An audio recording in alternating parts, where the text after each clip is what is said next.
পরিণীতা আজকের পর্বে দেখাই পারুল আর রায়ান কোর্টে ভিডিওটি দেখানোর পর জর্জ ঘোষণা করেন পারুল ও রায়ানের উপরে আসা সমস্ত অভিযোগ ভিত্তিহীন, তাই তারা যেমন চাকরি করছেন তেমন চাকরি করবেন।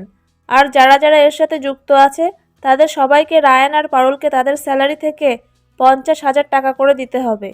আর পারুল, রায়ান এবং বসু পরিবারের সবাই খুব খুশি হয় আর রায়ান আর পারুলকে মালা পরায়। তারপর দেখাই মল্লার অফিসে জয়েন করে আর পারুল ও রায়ান অফিসে যায় আর সবাইকে দেখিয়ে পারুল রায়ানকে বলে, কি গো, সবাই তো জেনে গেছে আমরা স্বামী স্ত্রী, এখন আমরা দুজনে একসাথে বসবো, একসাথে টিফিন খাবো, ঠিক আছে? আর সবাই পারুল আর রায়ানের দিকে তাকিয়ে থাকে। অন্যদিকে দেখায় রায়ান ফোনে কথা বলছিল আর পারুল রায়ানের ফোন ট্যাপ করে শুনতে পাই কেউ রায়ানকে বলছে, চলে আয় তাহলে, লাভ ইউ রায়ান। আর সেটা শুনে পারুল অবাক হয়ে যায়। এই ছিল আজকের পর্ব। পরবর্তী পর্ব দেখতে চ্যানেলটা সাবস্ক্রাইব করে রাখবেন আর ভিডিওটি ভালো লাগলে লাইক কমেন্ট করে দেবেন।